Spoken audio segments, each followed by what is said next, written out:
Good evening, all. How are you all? How is San Francisco? Still there?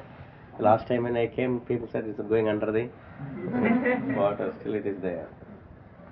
No one put the panic button. Well,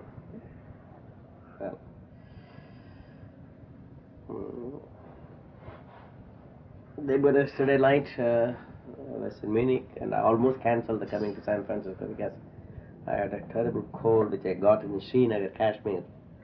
And I was traveling since last time I saw you all here. I was just traveling all over India, and I finished the Europe, and I just came only day before yesterday. Not day before yesterday only arrived in Montreal or camp, and then this morning I took off from there. So my throat is not so in a good condition to speak a long talk, and it's also good for your ears too, because I'm not going to bore make it more earache. I got a throat ache, and I don't want to create earache on you. That's a few words. And tomorrow we are having a full day program. Well, as I started the program with a little meditation and silence, I explained the whole gist of all this is our urge to find peace. This eternal urge to rest in that everlasting peace and bliss is our goal. This vacuum we cannot fill up with anything in this world. You can try to fill up with $1 billion like Howard Hughes. See, he's able to fill it up, his vacuum, with the billions and billions of dollars. He's not able. Can you fill up this by getting the power like President of the United States? 4 more years. Can you fill it up? Can you fill it up with 4 more years? 100 more years? 10,000 years more you become president? Can you? That is. Can you fill up with any emotional things? Any amount of money, wealth, family, children, great grandchildren? So try. Till there is no way you can fill up this vacuum. So it's an eternal quest. Man is continuously seeking, but they are seeking in the wrong place. Majority of the people, except few wise people like you seek in this basement. Sitting on this hard floor. Others will be seeking with smoke-filled rooms, with, like smog, filled with smoke, filled with alcohol, filled with all those mental and physical things which disturbs everything. And they are seeking also for the same peace. It doesn't matter where. Everyone is searching, but in the wrong place. It's like there was a very poor woman. All her clothes have been torn, and so she is going on mending her torn clothes every time. It's going on adding patches and patches and patches. And as she was just mending her clothes, she dropped the needle. She is very poor. She didn't have a spare needle. She has to find that.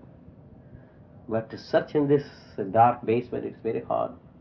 So she went outside and started searching all over the garden for the last needle. So his friend came and asked, "Neighbor, what are you doing?" "Oh, I lost a needle." "Where did you lose?" "I lost in the basement." "Then why are you searching there?" "No, my friend, there is no light in my basement, so I am searching there." So we search where there is light. If there is no light inside, then search there. But she can search eternally, but she will never find it. Same with all of us too.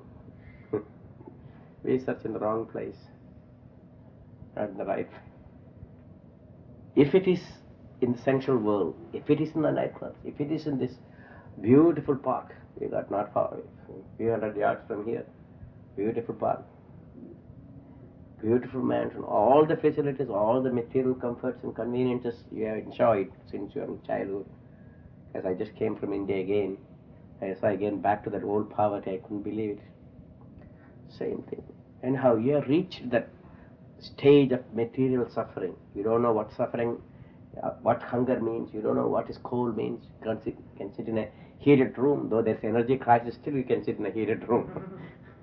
With all these comforts and conveniences, with all the material things you can ever imagine of, with all the pleasures you wanted, topless dance and bottomless dance and every type of things you got it, what else and what not, still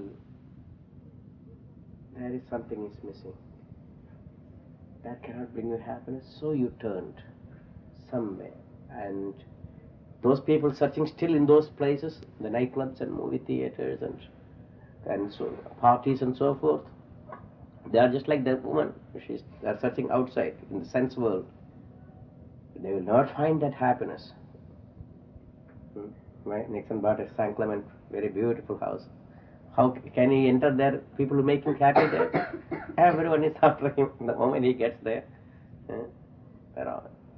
So by having a huge mansion, you think that you can buy happiness. But imagine the problems involved with that. Look at that. Tax people after him. These people are newspaper after them, and this man is after. Everyone is after that. You just try to get anything. Thousands and thousands of people are there just to drag you out. So there is no use of running to this. And today you are the vice president, and tomorrow where you are. Today you are the president, and day after tomorrow where? God knows. It is so power, position, money, health. Today I was just, when I left, I was so healthy. Suddenly in one day, I was in Srinagar, I took a hot bath, and it was so Himalayas and the beautiful valley of that Himalayan Kashmir Srinagar valley. So I went outside with my bare body, because I felt so wonderful. And I took few deep breaths, and I kept my body open for an hour in that cold. I didn't feel cold. I felt I was so strong. And night, 12 o'clock, I abused my health too. Suddenly got chill and cold, and still I'm trying to get out of it, because continuously traveling, I didn't give a single day rest to my body. 1,000 miles apart, I'm traveling every day for last 8 weeks, 1,000 miles apart. So that didn't have body, didn't have a rest, so I'm paying for the debts too. No one, sage, sinners, anyone goes above that law.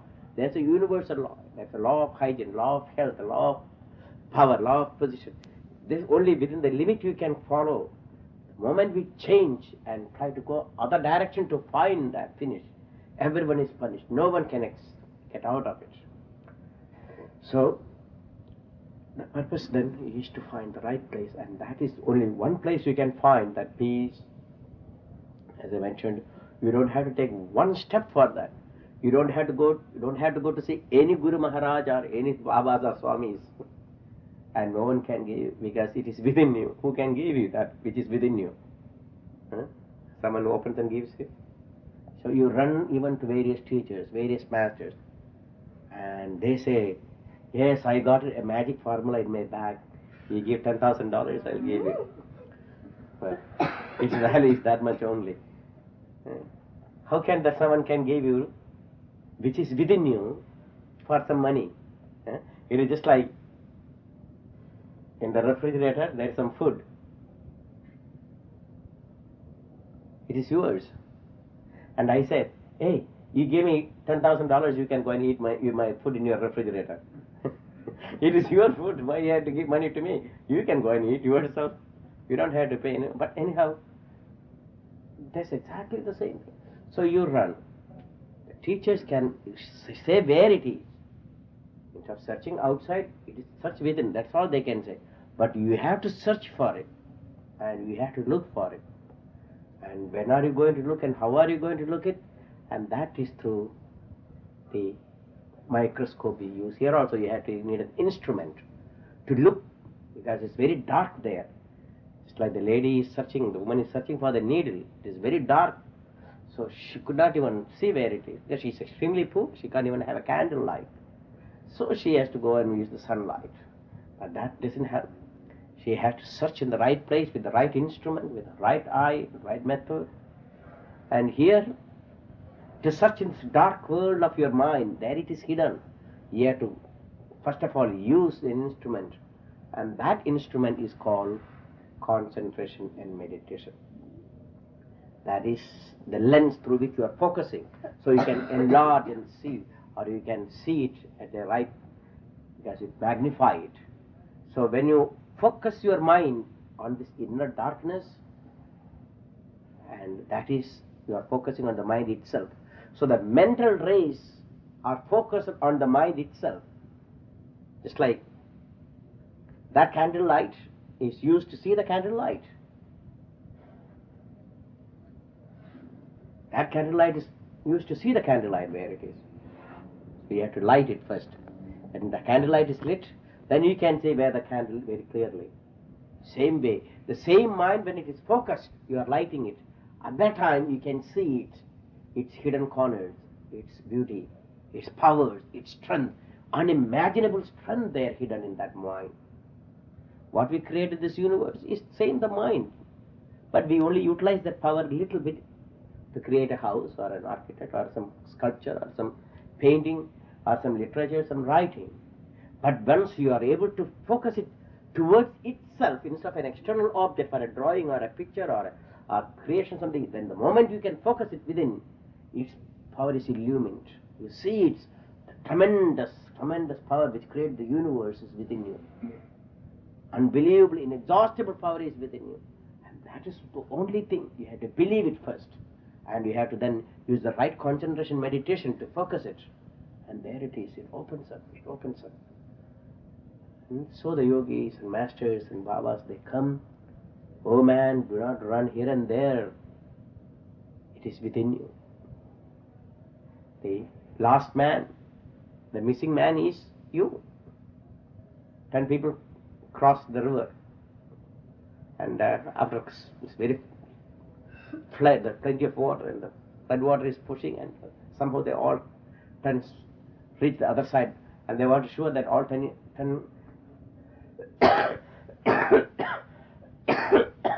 were safe.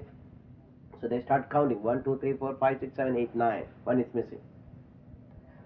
And another man also counted. No, maybe you may be wrong. 1, 2, 3, 4, 5, 6, 8, 9. One is missing. Everyone counted, and then one missing. And they don't know, oh my, they all started crying. Well, one of our friends drowned in this water. They were all crying. Somebody came and, what are you? See, we were 10 people, we crossed, and we found now only 9. One is missing. Is it so? He counted 1, 2, 3, 4, 5, 6, 7, 8, 9, 10. Each one who counted didn't count himself. So they all found one is missing. So the missing man is who? The person who counted is the missing man, is it not? I counted 1, 2, 3, 4, 5, 6, 7, 8, 9. One is missing. I crying, one is missing, one is missing. And who is the person missing? Huh? Me. I didn't count myself. So each one started crying, counting one is missing. And who was the person who was missing? The person who counted. So when I say I cry, oh yes, I am a sinner, I am an old man, I am a sick man, I am a Swami, I am a Baba, I am sick, I am this, I am ba. And crying for what? Because we lost this. You are eternal. We lost this identity. With the self. A lady lost the necklace. And it's very valuable. And went to search it everywhere, upside down, the whole house upside down. She was lamenting and crying, I lost my necklace. Very valuable. Friend came. Oh, I searched all over, I couldn't find it. There it is, in her own neck. She didn't search there. So it is in her own necklace, but she didn't search because she did from her outside. A musk deer running for the musk, the smell of the musk comes so powerful. And the deer running here and there to help the smell. Where it is, running here and there. But it is within, he doesn't know that smell coming from your own, his own gland creates that. So he is running here and there. So they give various analogies. This type of analogy, thousands of analogies, why man is not searching in the right place. It is all within. It is so simple it is to look, but it is still further and further away for ordinary man to see this. Closest thing is further away for ordinary man, because have you seen a telescope or a binocular? You took the binoculars and looked at it. What do you see? Things immediately magnified and close to you, is it not? Well, Poor farmer didn't know the meaning, how to put it. So he turned the other way around and looked other. What do you see? Things, everything is far away. I am telling to him, it is everything you can see very close. But he said, no, I see everything is further away. So ordinary people turn their vision like the poor farmer, opposite. And so they see everything is far. The happiness is far away. Where is the happiness? It is in Hawaii. It is in Hawaii, not here. So they go to Hawaii. And again they put the binocular where it is. It is in Australia or Tahiti or somewhere else. Always it's further away. So they're never satisfied where they are. Always they are looking, because they see things further. That's inverted vision. They can see further away. But yogis, no, they know this truth. The vision has been turned around, and that's why everything is away. But they say, no, go within. I go within. I am not going after this anymore, running after this for illusion, like the mirage, another illusion. If you have seen desert mirage, you won't believe it. The water, you may be thirsty, really thirsty. At that time, you see in the hot desert, you will see a beautiful lake. Oh, it's cool water. You can see the shimmering, the waves, outer waves. You are so thirsty, you are sitting under the tree. I must run for that water. Well, you run from under the shade. And within few feet, few hundred feet, oh yes, not far away. You go another 100 feet, still it's not far away. Go another miles, and until you're dehydrated, exhausted, and you will perish in the middle of the desert. There is no water. But the sense perception is so illusory, it makes you think there is water. Perhaps you don't believe it until you see the mirage. You will know that what I am talking. It is. I seen. I was in the desert. You won't believe it. Even our senses cannot. You know intellectually that it cannot be. There cannot be any water in the desert. We know it's all desert sand. But now for my vision, and with this thirst, added thirst, you want to run towards it. With all your might you try to stop. You won't believe it. And that's the way. So the Maya, the cosmic illusion, drags everyone to this mirage. Further away. Come on, there it is. Come on, little bit, come closer. Little bit, come closer. Until it takes you to the depth. And that is the end of his journey. But a true man, he knows this trick of this Maya. Oh no, I won't be caught. Of course, he knows there is no water in the mirage. He is not going to run after it. Let others run, but he is going to stay here until the sun is set, and then he will search maybe in the cool night somewhere where he can really find the water. He is not going to run into that vast desert and die himself, perish himself. So you came to this basement, not running away to that mirage, like Las Vegas. Oh, neon lights were all gone. They're all stopped, it seems, much of the lights. Go to Las Vegas night. Now what is happening? Lights. What is there? All illusion. Huh? They are going into that gambling tables. So we got our retreat not far away. A couple of times I went to the gambling first time to see what these people do, because that's our next place of our retreat. You have to see these people. They're all having one hand. They give free drink so that you forget it, whether you're losing or gaining. And the place filled with smoke, and a huge chandelier with all the glittering. And these people are they are concentrating so intensely. Not one smile. I didn't see one person smiling there. You are laughing, you are smiling, not laughing. Laughter is just external, but smiling is from the peace which comes in. Not one smile you can see. And even people occasionally win. Are they laughing? No, they know that in few minutes they are going to lose even that what they won. And they all come back. 3 o'clock, 4 o'clock, 5 o'clock, semi-conscious or unconscious, with a drunk, and they don't know where they are. That is called Maya. They went for something, but they got opposite what they are looking. They want happiness, peace, and a good vacation, but they got opposite of everything. So this simple life, but turning inward is the answer. Turning inward. So they given various analogies how the beautiful flame, a moth comes and saw, from his point of view, moth sees what in that flame? All beauty. From the moth's point of view, oh my God, it is so wonderful. It wants to enjoy that flame and embrace that flame. Suddenly comes, it's burned off. So the Maya is just like the flame, dragging our senses towards it, only to be destroyed our peace and happiness. But turn away, and you are here again to turn, again to remind you of this, because Maya is very powerful. You can hear all this story. The moment you leave this door, Maya power, put the veil over, you start crying back again. That is the way it is. So realize there is very little time left.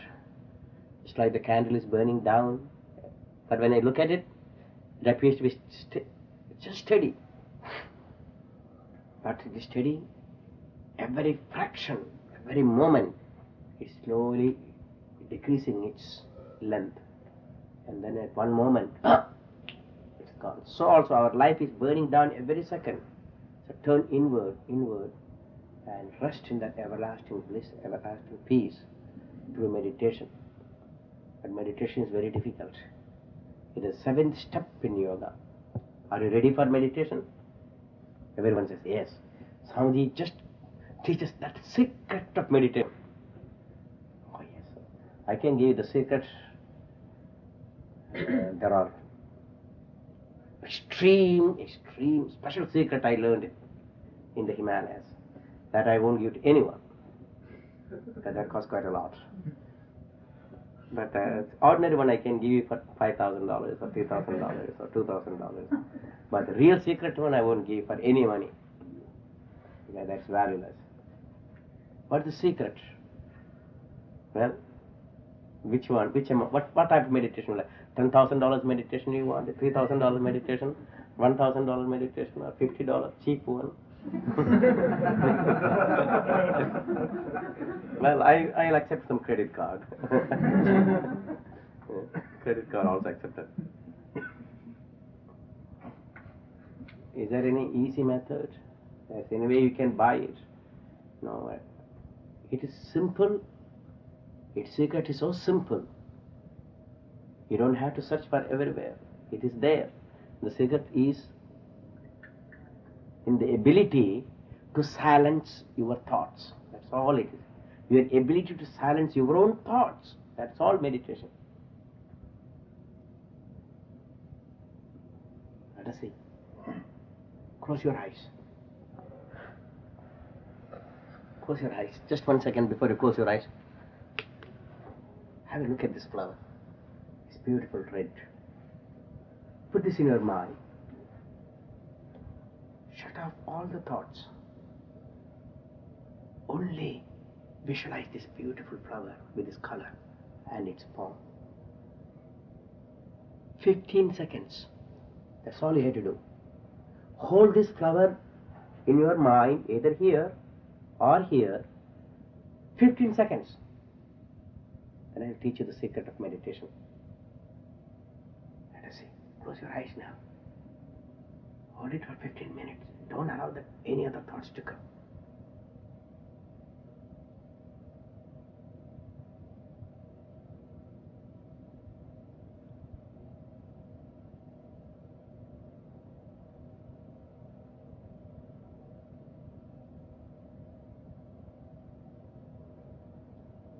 Yeah, more than 15 seconds. What happened? Could you hold it? 15 seconds? Can you hold your thought 15 seconds on this? Tell me, honestly. 15 seconds we couldn't hold it. With all your effort. But let us see what happened during that 15 seconds. What happened to your breathing? What happened to your breathing? You stopped the breathing. Is it not? That is the first called meditation. So, the meditation, you start with the breath control, not physical breath, we are not talking. When you are trying to control the breath, okay, let us take another example.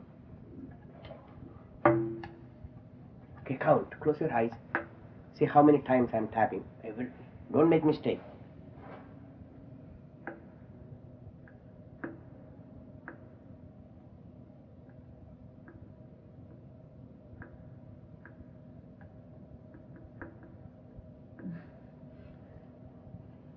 What happened to your breathing?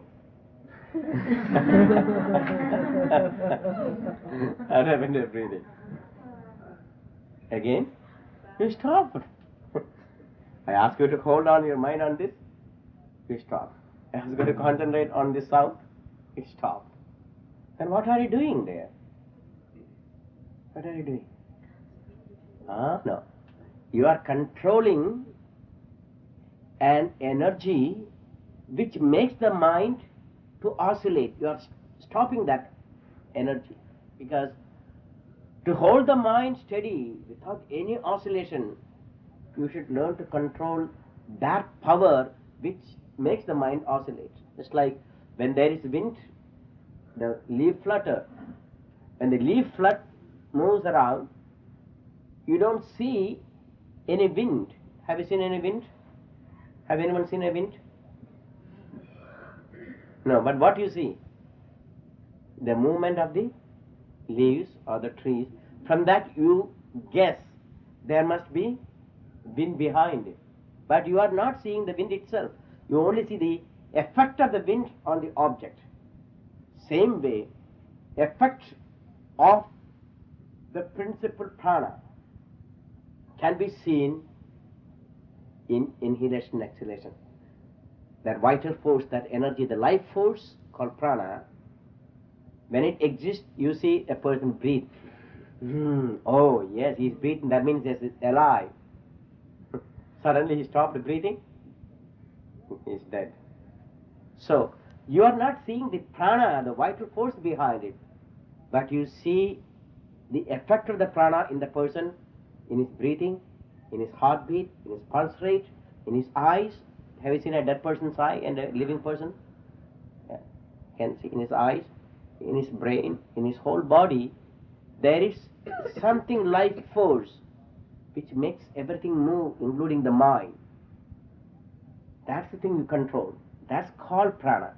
So the impulse to breathe, that impulse you have to control. Why? Because that same impulse or energy is the same energy you use to control the mind, to focus the mind. Just like you have to hold the breath to lift a heavy object. You hold the breath because you need extraordinary amount of energy. Same way you need extraordinary amount of energy to hold the mind and focus it. Not ordinary energy. It's like lifting an object. It is so difficult. I can lift 100 pounds, 200 pounds maybe. But when you want to hold the mind, it's just like holding a huge universe itself. That much energy necessary. To lift a mountain may be easier. You can lift a mountain. But to hold that mind, that is very difficult. There's a great sage in South India, he wrote a small poem in the Tamil. The gist of that is, he's a very advanced yogi, and he's got several yogi powers. And this saint is writing about his mind. I have conquered the nature. I can stop the wind. I can walk on the water. I can tame a wild lion by looking at it. I can make him like a lamb. I can make the sun stop moving. But I find it difficult to shut off my desires and thoughts and just to rest peacefully is very difficult. That is the way a sage, with all his powers, he himself is lamenting. After years I got all powers in my hand, but I can't just stay for a few minutes, shut off my thoughts and desires, and just rest peacefully in myself is very difficult. That is the cause. That's the difficult thing.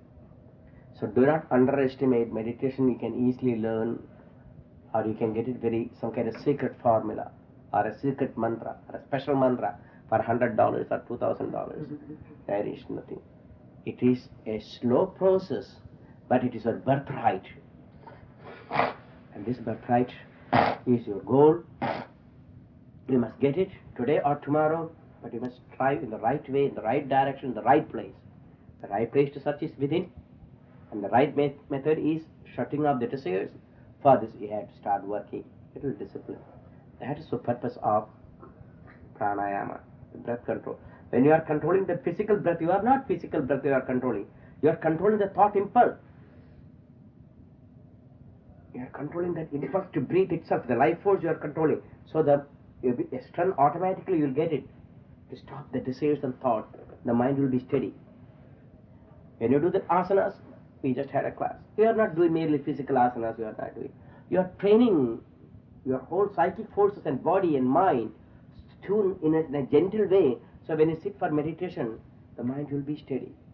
So these are the things they are teaching first.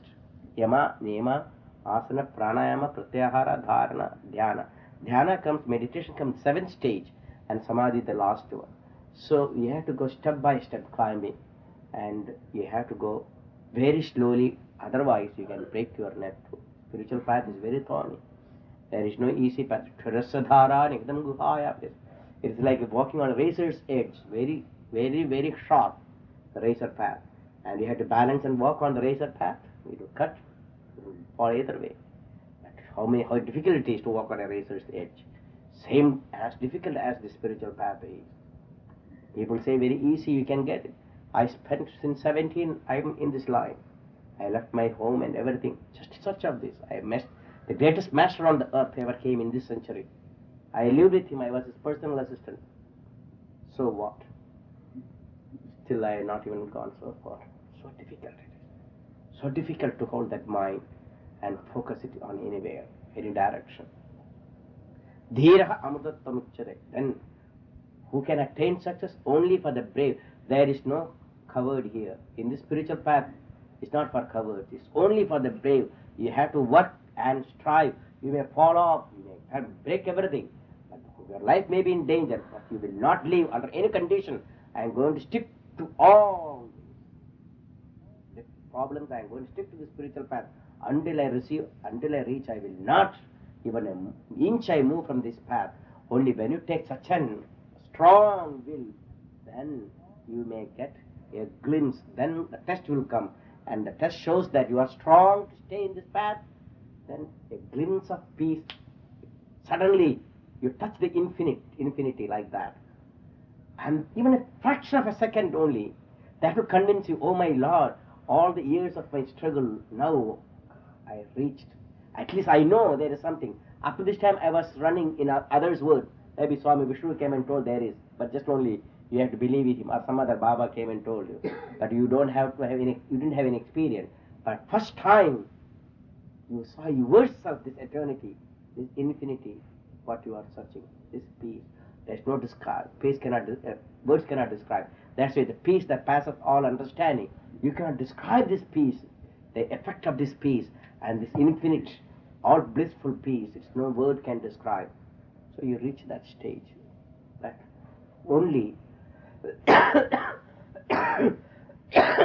you get the willpower and strength, vitamin and strength necessary.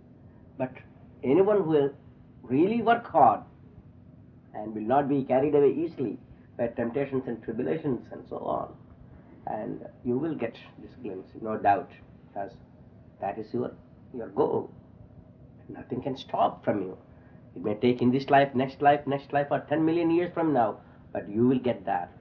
But why can't you little go earlier and faster? It will work hard. In this 100 years of your lifespan, you can leap quite far ahead than any of your brothers and sisters or countrymen even can think of. In 100 years, you can leap millions of years. You can leap for in your scale of evolution, or you can go on an ordinary snail pace 4 more years. 4 more years you can go in a snail pace. So run fast. Go tishtala jaggala prapyavaranya bodha. From that hereafter, arise, awake, stop not till you reach this goal. That's your birthright. Think of this birthright every moment. Things goes wrong, do not just worry about it. It's like a passing cloud. Things goes right, do not jump and dance too. Stock market goes up today. Oh yes, your blood pressure also will go up. And stock markets goes down, jump through the window. Keep the minds balanced and all. Even yogis, swamis, things can go wrong even for them according to the karma. No one in this world, everything is going perfect. No one's life. Things go up, things goes down. But what a yogi, he's not affected by this changing phenomena of the mind. Because that belongs to the mind. He's watching the mind. That's secret. He's not becoming part and parcel of the mind. He's watching like in a television. The whole scene, okay, he watches the mind. Okay, go ahead. So the mind starts playing various parts. Oh yes, I'm a great president, I'm a great king, a great swami, great yogi. I got this, I got that, I'm a male, I'm a female, I'm beautiful and handsome, I'm intelligent. So mind plays various drama. And you watch it, okay, one play, very beautiful. Oh yes, you are all this, you are handsome, you are beautiful, you are intelligent. Oh, I love you very much, you go and play. But do not lose your identity. That's the problem. If you lose the identity, finish. It'll kill you. It is just like the Albert Hitchcock's movie. People see. I once went to a movie to see what it is all about. I wasn't looking at the movie. I was looking, people were sitting left and right and behind. They're all screaming and screaming to their... I said, why? Why do they scream? Huh? Why do they scream? Look at the screen. What do you see? On the screen, what is that? When the Hitchcock's movie going on the screen, what is in the screen? Just a pure white screen. And why are you afraid of a white screen? Because, why? Tell me. Why you made you cry? When you went to the movie, first there was all light. You know there was a screen. You saw the white screen. And suddenly something came and you start screaming. What made you scream? Huh? Here I want, in this particular place, Hitchcock's movie, what made you cry? Scream. Fear.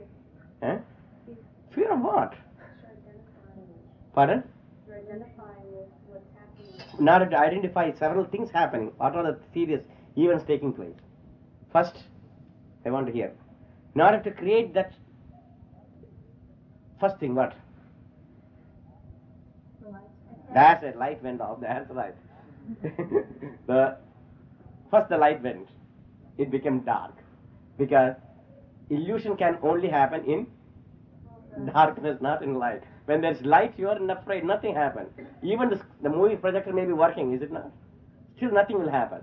Because it only can happen in the darkness. Okay, first. Second thing, what else is necessary to create that illusion and to scream? You have to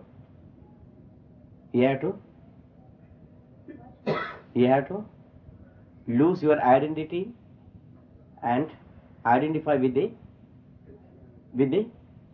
illusion, screen. You are intelligent, educated, is it not? Yeah.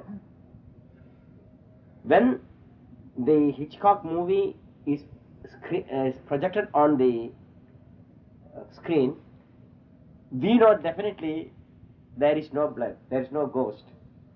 Is it not true? We all know. There is nothing exists.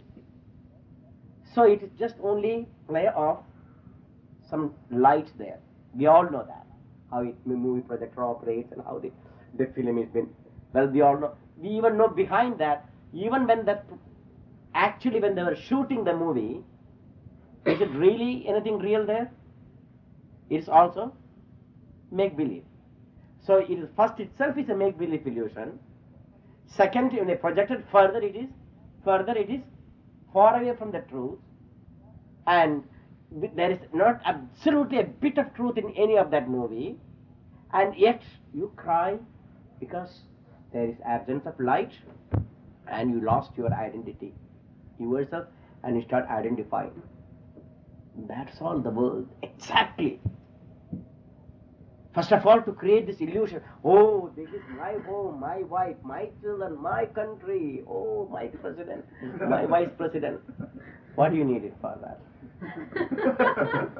First thing, what do you need for that? You need darkness, is it not? Darkness. Light. If there is a light, you know there is no such thing exists. So, and what is the darkness? Here, what is the darkness? The ignorance identifying with the perishable name and form. And that's the ignorance. And as long as we identify with this name and form, we will have always this illusion. The world will exist. So first, that's the ignorance here. And Maya can play only in this ignorance, in darkness. Maya plays the part of the Hitchcock's movie. She takes all things from, she can create out of nothing, everything. Just like in the movie screen, suddenly there's a waterfall. Next minute there's a fire in the same spot. Next minute there's raining. Next minute there's an explosion. Next minute there's a blood. All in the same spot. Same way, the Maya has got the capability to create this cosmic illusion in the very same place. Only in that ignorant person who has got darkness is identified, not with that light. And the moment the light is on, suddenly the movie gone. There's nothing there. Same way, a realized soul, when he away from this body and mind, name and form, transcended from the sensual world, he sees it's all a great drama, great mysterious drama the Maya played. I am not the body, I am not the mind. And so we are identifying with this various play, and you suffer for it. That's all. So if you are suffering, it's created by your identification with this perishable, illusory objects. And a sage has seen this worthlessness of this universe. He knows it's all illusion, and he has opened his inner chambers, and there he focuses all his trays, and the illusion has vanished. He's not identifying with his name and form. He's not identifying with any of this universal sensual where the sensual pastures he has to run, but he goes inside and rests peacefully in his own self. And he's not anymore afraid of anything. No more fear, no more death. The moment you know that's all illusion in the movie, when you suddenly someone says, hey, it's all illusion. Well, you believe it, finish. But if you don't believe, still, well, you are going to cry and scream and break your skull itself with the screaming. So learn today, again and again we are here to remind this, not to identify with the illusory world, identify with the divine self. We'll continue the subject tomorrow. We are having a whole day program and some time in questions, answers and so on. Just tonight, peacefully, let us meditate another 5 minutes, identifying with the self, focus the mind, shut off the lights. Here we shut off the external light and we open the inner light by focusing. Shut off all the thoughts, all the desires you can think of.